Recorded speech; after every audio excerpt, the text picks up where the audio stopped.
கொளத்தூர்ல நான் போட்டியிடுறேன் அப்படின்ற தகவல் தெரிஞ்ச உடனே ஸ்டாலின் வந்து அவரோட சொந்த ஊருக்கு தாவ போறதா ஒரு தகவல். மேபி அவர் கொளத்தூர்ல போட்டிட்டாருன்னா கண்டிப்பா கொளத்தூர்லயும் சேப்பாக்கம்லயும் போட்டிடுறாங்க. போட்டியிடுபவர்கள் வேட்பாளர்கள் அவ்வளவுதான். அங்க முதல்வர்லாம் ஒண்ணும் கிடையாது. நான் வந்து ஓட்டுக்கு பணம் தர மாட்டேன், மக்களை வந்து இன்னலுக்கு ஆளாக்க மாட்டேன், கூட்டணி சேர்ந்து ஓட்டு வாங்க மாட்டேன், அதே மாதிரி பர்மனன்ட் சின்னம் கிடையாது, ஓட்டுக்கு பணம் தர மாட்டேன். சவால் விடுனேன். அவரை முதல்வர்னு நீங்க சொல்ற மாதிரி நான் ஏத்துக்கிறேன். ஆனாலும் என்னை போன்றே அவர் வந்து இந்த தேர்தலை சந்திக்க முடியுமா? தைரியம் இருக்கா? தில் இருக்கா? துணிச்சல் இருக்கா?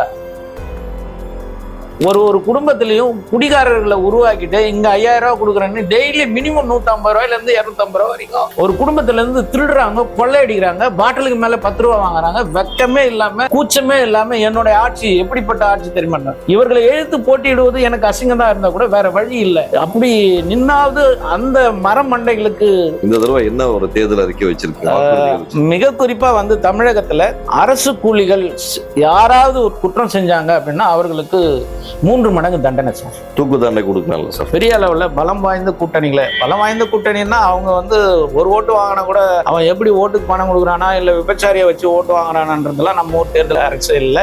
ஒரு ஓட்டு எவன் எக்ஸ்ட்ரா வாங்குறானோ அவன் தான் வெற்றியாளர் அப்படின்னு இருக்கு. எதிர்கட்சிகள் ஒருங்கிணைனும். மிக குறிப்பா வந்து விஜய்க்கு இப்போ வந்து பெரிய அளவுல இளைஞர்களோட எழுச்சி இருக்கு. அவன் பாலை திருடி பாலை பிடிச்சிக்கணும் பண்றானா இல்ல அப்பாவுக்கு வச்ச காசை திருடி கொண்டு வந்து இவனுக்கு போஸ்டர் ஓட்டுறானான்றதெல்லாம் தாண்டி அரசியல்ல மாற்றம் வேணும் அப்படின்றவங்கலாம் எனக்கு வாக்களிங்கள், எனக்கு மட்டுமே வாக்களிங்க. சமூகத்தின் இன்றைய நிலவரம், அரசியல் களம், இதை பற்றி விவாதிப்பதற்காக நமது சேனலுக்கு வந்திருக்கார் நம்மளுடைய அருமை நண்பர், சட்டமன்ற வேட்பாளராக பல முறை போட்டியிட்ட நபர். அது மட்டுமல்லாமல் தொடர்ச்சியாக இந்த முறை 7வது முறையாக போட்டியிடக்கூடிய நபர், அருமை நண்பர் திரு விவசாய ஜெயராம் அவர்கள். சார் வணக்கம். வணக்கம். தேர்தல் வரும்போது மட்டும்தான் அவங்க ஞாபகம் வருதுன்னு சொல்லிட்டு எல்லாரும் சொல்லுவாங்க. ஏன்னா வித்தியாசமா வந்து வேட்புமனு தாக்கல் செய்யும் போதே நீங்க அவ்வப்போது ஒவ்வொரு முறையும் பார்த்துட்டு இருக்கேன், வித்தியாசமான ஒரு ஜானர்ல போய் தாக்கல் செய்வீங்க. இந்த முறை என்ன பிளான் பண்ணிருக்கீங்க? இந்த எங்க நிக்கலான் இருக்கீங்க? இந்த தேர்தல் 2026 அப்படின்ற தேர்தல் உள்ளபடியே வந்து மாற்றத்திற்கான தேர்தல், அறிவாளிகளுக்கான தேர்தல் அப்படின்னு பார்க்கிறோம். தமிழகத்துல இருக்கிறவங்க எல்லாமே, தமிழர்கள் எல்லாருமே முட்டாள்கள் அப்படின்னு ஆள்கின்றவர்கள் வந்து பெரிய அளவுல வேலை செஞ்சுட்டு இருக்கிறத பாக்குறோம். இந்த சமூகம் சீர்கேட்டுக்கு தமிழர்களே வந்து குற்றவாளிகளா, அந்த நம்ம எல்லாம் முட்டாள்கள் அப்படின்ற பார்க்கிற அந்த அரசியல்வாதிகள் பின்னால ஓடி ஒளியுறது அப்படின்றது மிகப்பெரிய சாபக்கேடு அப்படின்னு பாக்குறோம். இதையெல்லாம் வந்து அழித்து ஒழிக்கணும் அப்படின்னா என்னை போன்ற இளைஞர்கள் அரசியல் பேசணும், எளியவர்களும் அரசியல் பேசணும்ன்ற வகையில 2026 தமிழக சட்டமன்ற தேர்தலை நான் எதிர்கொள்றேன். மிக குறிப்பா இந்த சமூக சீர்கேட்டுக்கு அடிவு நாதமா இருக்கின்ற திமுகவை சார்ந்த கருணாநிதியின் மகனாக அறியப்படுகின்ற ஸ்டாலின் மற்றும் அவரது மகனாக அறியப்படுகின்ற உதயநிதி எடுத்து போட்டியிடுறாரு. கொளத்தூர் அண்ட் திருவல்லிக்கேணி. மேபி கொளத்தூர்ல நான் போட்டியிடுறேன் அப்படின்ற தகவல் தெரிஞ்ச உடனே ஸ்டாலின் வந்து அவரோட சொந்த ஊருக்கு தாவ போறதா ஒரு தகவல். மேபி அவர் கொளத்தூர்ல போட்டிட்டாருன்னா கண்டிப்பா கொளத்தூர்லயும் சேப்பாக்கம்லயும் போட்டிடுறாரு. இது ஒரு தன்னம்பிக்கும் தலைகணத்துக்கும் உள்ள கேப் மாதிரி இருக்கே சார்.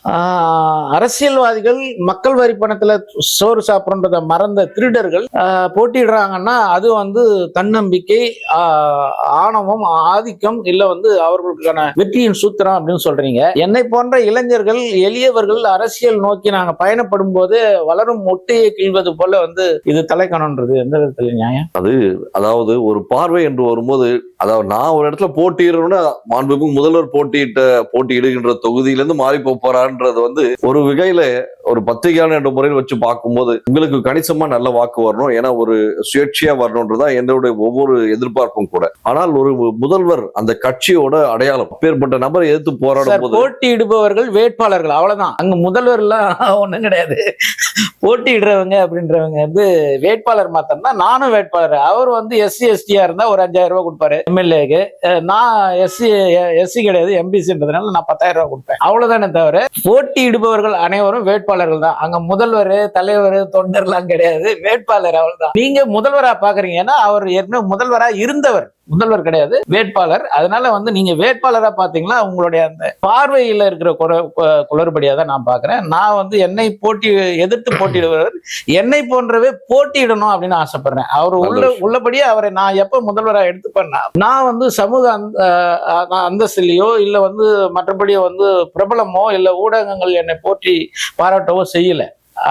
இருந்தாலும் கூட நான் தேர்தலில் நின்று வெற்றி பெற முடியும் அப்படின்ற தன்னம்பிக்கையோட துணிச்சலோடையும் தைரியத்தோட நிக்கிறேன் தேர்தல் களத்துல. ஆனா நீங்க குறிப்பிடுற அந்த முதல்வர் இருக்காரு இல்லையா, மிக குறிப்பா இந்த தேர்தல் 2026 தேர்தல் பத்தி பேசும்போது ஸ்டாலின் அவர்கள் இருக்காரு இல்லையா, அவர் நான் தான் 7வது முறையா தேர்தலை சந்திக்க போறேன், மக்கள் ஆட்சியை நான் நிலைநிறுத்த போறேன், திராவிட மாடல் ஆட்சிக்கு சொந்தக்காரன், உலகுக்கே வழிகாட்டி, என்ன பார்த்து தான் வந்து சைனால இருக்கணும், ஈரான்ல இருக்கணும், ஜப்பான்ல இருக்கிறவனும் கூட அரசியல பழகணும் அப்படின்னு சொல்றாரு. ஆனா நான் வந்து ஓட்டுக்கு பணம் தர மாட்டேன், மக்களை வந்து இன்னலுக்கு ஆளாக்க மாட்டேன், கூட்டணி சேர்ந்து ஓட்டு வாங்க மாட்டேன், அதே மாதிரி பர்மனன்ட் சின்னம் கிடையாது, ஓட்டுக்கு பணம் தர மாட்டேன், இப்படியான நிலைகளை எல்லாம் எடுத்துட்டு நான் ஓட்டு கேட்க போற தனி மனித ஓட்டத்தோட சவால் விடுனேன். அவர் முதல்வர்னு நீங்க சொல்ற மாதிரி நான் ஏத்துக்கிறேன். ஆனாலும் என்னை போன்றே அவர் வந்து இந்த தேர்தலை சந்திக்க முடியுமா? தைரியம் இருக்கா, தில் இருக்கா, துணிச்சல் இருக்கா?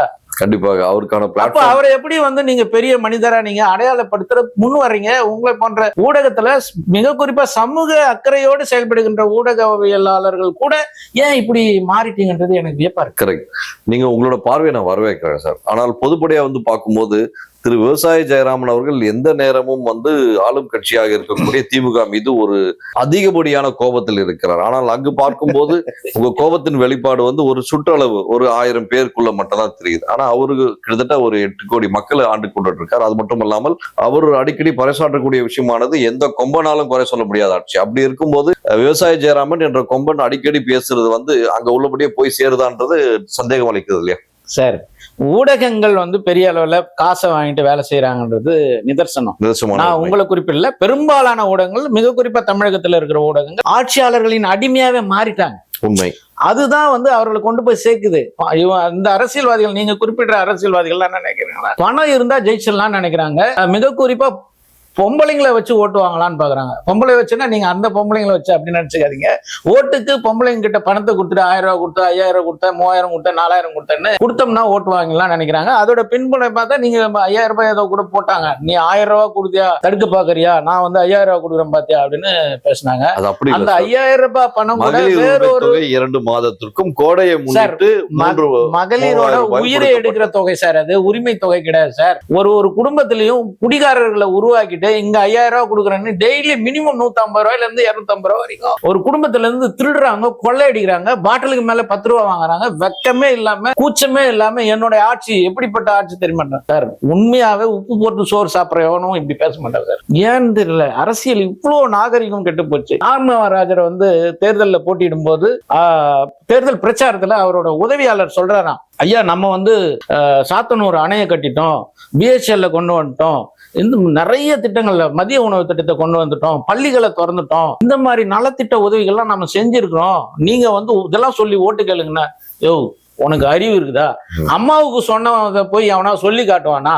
நம்ம தாய்மார்களுக்கு தெரியாதா? நம்ம வீட்டு பிள்ளைகளுக்கு தெரியாதா? நம்ம பயனை அனுபவிச்சவர்களுக்கு தெரியாதா? இதெல்லாம் சொல்லி ஓட்டு கேட்கறது அவமானம் அப்படின்னு சொன்ன வாழ்ந்தவர் பூமியில இன்னைக்கு யார் யாரோ வந்து எவனும் பேசிட்டு இருக்கான். மிக குறிப்பா திராவிட மாடல், அந்த மாடல், இந்த மாடல் பேசிட்டு இருக்கான். அசிங்கமா இருக்கு சார். எனக்கு இவர்களை எழுத்து போட்டியிடுவது எனக்கு அசிங்கம் தான் இருந்தா கூட வேற வழி இல்லை. அப்படி நின்னாவது அந்த மரம் மண்டைகளுக்கு ஏதாவது ஒரு புத்தி வருமான்ற நல்ல நோக்கத்துல தான் இந்த தேர்தலை சந்திக்கிறேன். Correct sir. முக்கியமா ஒவ்வொரு தடவையும் வந்து உங்களோட மேனிஃபெஸ்டோ நீங்க ரெடி பண்ணோன்னு எனக்கு அனுப்பிச்சு வைப்பீங்க. ரெகுலரா நானும் பார்ப்பேன், என்னோட கமெண்ட்ஸா சொல்லுவேன். இந்த தடவை என்ன ஒரு தேர்தல் அறிக்கை வச்சிருக்கீங்க? மிக குறிப்பா வந்து தமிழகத்துல அரசு கூலிகள் யாராவது ஒரு குற்றம் செஞ்சாங்க அப்படின்னா அவர்களுக்கு 3 மடங்கு தண்டனை சார். தூக்கு தண்டனை கொடுக்கலாம்ல சார்? தூக்கு தண்டனை வந்து தீர்வாகாது. தண்டனைகள் என்று நீங்க சொல்ல வரும்போது அரசு இயந்திரத்தில் வேலை செய்யக்கூடிய எல்லாரும் எந்த பணியில, அதாவது துப்புரவு பணியாளர்ல தொடங்கி முதலமைச்சரா இருந்தாலும் அது பொருந்தும். 2வது வந்து நீர்நிலை ஆக்கிரமிப்பு உடனடியாக அகற்றப்படும். அது 1975 இருந்து இல்ல, 1947 இருந்து தொடங்கிடும். நம்ம அரசியல் அமைப்பு சட்டம் 49 வந்ததா, அதுல இருந்து அன்னைக்கு இருக்கிற அக்கௌண்ட் படி எதெல்லாம் நீர்நிலையோ அது நீதிமன்ற கட்டிடமா இருந்தாலும் சரி, தலைமைச் செயலமா இருந்தாலும் சரி, இருக்காதே சார். கண்டிப்பா மக்கள் வந்து வாழ்வாதாரம் அப்படின்றது வந்து பணத்தை தேடுறது மாத்திரம் கிடையாது. அவர்கள் சுத்தமான பூமி காற்றை சுவாசிக்கிறதும் சுத்தமான பூமி பந்தை அடுத்த தலைமுறைக்கு கொடுக்கறதும் தான். ஆனா இப்ப இருக்கிறவங்க என்ன பண்றாங்க, கொஞ்சம் நேர்மையான காந்தியை கவனிங்க, கொஞ்சம் நேர்மையான காந்தியை வந்து கொலை பண்ணிட்டு அந்த காகிதத்துல தெரிகிற காந்தியின் பின்னால திரியறத நம்ம பாக்குறோம். இது கிடையாதுயா அப்படின்றத புரிய வைக்கணும். அதே மாதிரி இன்னைக்கு இருக்கிற மக்கள் மனநிலை எப்படி இருக்குன்னா, நான் சளிக்கு ட்ரீட்மெண்ட் எடுக்க போயிட்டேன், அதுவும் பில்ராத்துக்கு போனேன், வேற ஒரு பெரிய மருத்துவமனைக்கு போனேன், அப்போலோவுக்கு போனேன். அங்க வந்து எனக்கு வந்து 5 லட்சம் பில் போட்டாங்க, 4 நாள் ரெஸ்ட் எடுக்க சொன்னாங்க, நான் 10 லட்சம் வந்து டோட்டலா செலவு பண்ண சாப்பாட்டோட சேர்த்து அப்படின்றத செல்பேசியில பக்கத்து வீட்டுக்காரருக்கோ உறவுக்காரர்களோ சொல்றது அடையாளம், அது பெருமையின் உச்சம் அப்படின்னு நினைக்கிறாங்க. அது அசிங்கம், அவமானம் அப்படின்றத இந்த கால மூத்தவர்கள், இந்த கால பெரியவர்கள், இந்த கால மனநிலையில இருக்கிறவங்க எல்லாம் புரிஞ்சுக்கணும் அப்படின்றதுக்காகவும் தான் விவசாயியா களத்துல இறங்குறேன். ஏன்னா அந்த காலத்துல வந்து நம்மளுடைய மூத்தவர்கள் மருத்துவமனை நிழல தொடர்ந்து கூட பாவம் நினைப்பாங்க. ஏய், அவன் என்ன பாவம் செஞ்சுட்டாயா, மருத்துவமனைக்கு போயிட்டான், ஹாஸ்பிட்டலுக்கு போயிட்டான், கோர்ட்டுக்கு போயிட்டான், ஜெயிலுக்கு போயிட்டான், போலீஸ்காரன் வாசப்படிக்க வந்துட்டான் அப்படின்னு நினைச்சாங்க. இன்னைக்கு வந்து ஊர்ல இருக்கிற மிக குறிப்பா இந்த திராவிட மாடல் ஆட்சியில் இருக்கிற ஒருத்தம் கூட போலீஸ் ஸ்டேஷன் போலீஸ்காரன் தொடாத ஆளே கிடையாது, ஜெயிலுக்கு போகாதவனே கிடையாது, குற்றம் செய்யாதவனே கிடையாது. இவனுங்கெல்லாம் எந்த மனநிலையில இருக்காங்கன்றது புரியல. இதெல்லாம் வந்து மாற்றணும். இதெல்லாம் மாத்துறதுக்கான அடிப்படை கட்டமைப்பை உருவாக்கணும். அதுக்கான தேர்தல் அறிக்கையை வந்து தொடர்ந்து நான் இப்போ செஞ்சுட்டு இருக்கேன்.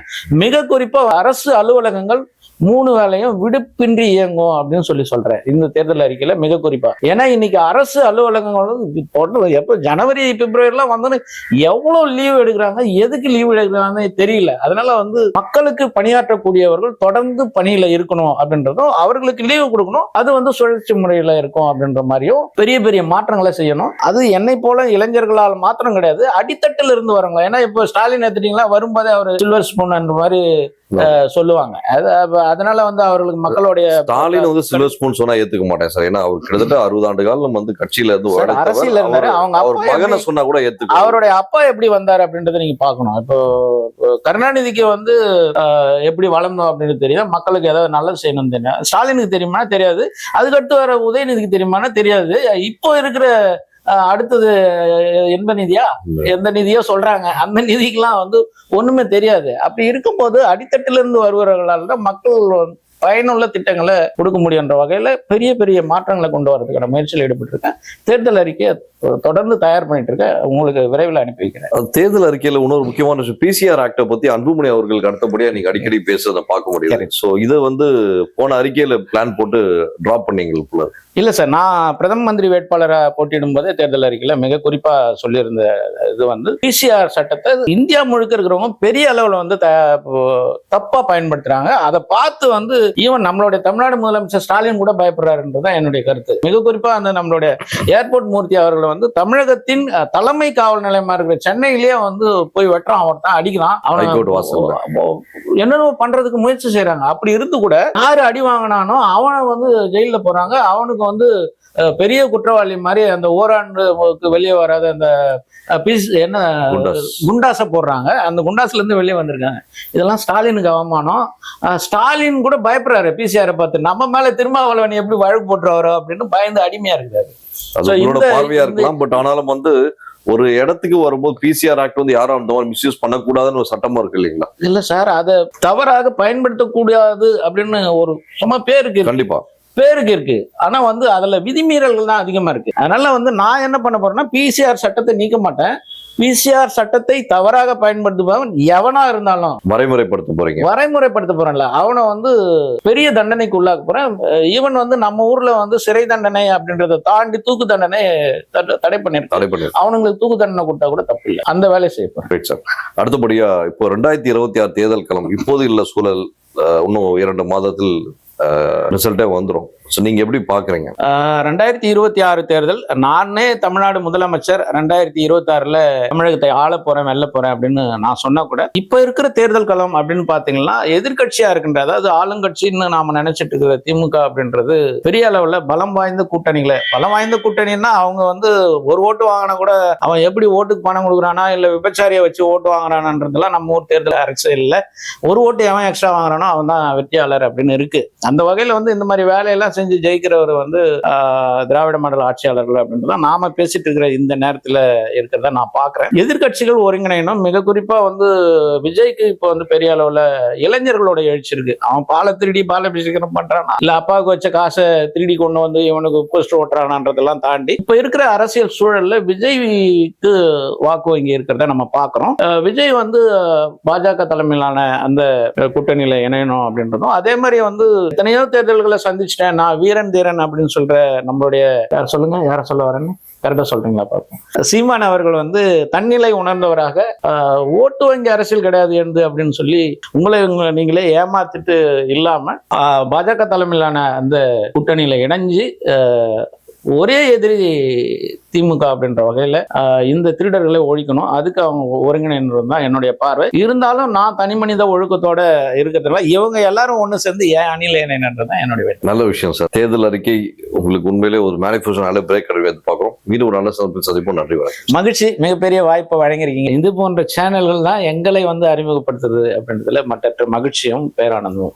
பெரிய சேனல்கள்லாம் வந்து எங்களை கூப்பிட்டு பேட்டி எடுக்கணும்னாலே பயப்படுறாங்க. காரணம் என்னன்னா அவர்களுக்கான வருவாய் இழப்பு, சமூகத்துல குற்றவாளிகளை அடையாளப்படுத்த பயப்படாம நேர்மையோட இருக்கிறோம் அப்படின்ற போர்வையில பல பெரிய ஊடகங்கள் வந்து எங்களை போன்ற நேர்மையாளர்களை அடையாளப்படுத்த தயங்குகிற இந்த சூழல்ல எனக்கு இந்த வாய்ப்பை வழங்கியிருக்கிறதுக்கும் இந்த யுவர் வாய்ஸ் குழுவினருக்கு நன்றியும் வாழ்த்துக்கலாம். தேர்தல் நேரத்துல பெரிய ஒரு விழிப்புணர்வா இந்த காணொலி இருக்கும் அப்படின்னு நம்புறேன். உலகெங்கிலும் இருக்கின்ற தமிழ் விரும்பிகள், தமிழர் நலனில் அக்கறை கொண்டவர்கள், அரசியல்ல மாற்றம் வேணும் அப்படின்றவங்க எல்லாம் எனக்கு வாக்களிங்கள், எனக்கு மட்டுமே வாக்களிங்கள் என்று வேண்டுகோளை வச்சு நிறைவு செய்கிறேன். நன்றி, வணக்கம்.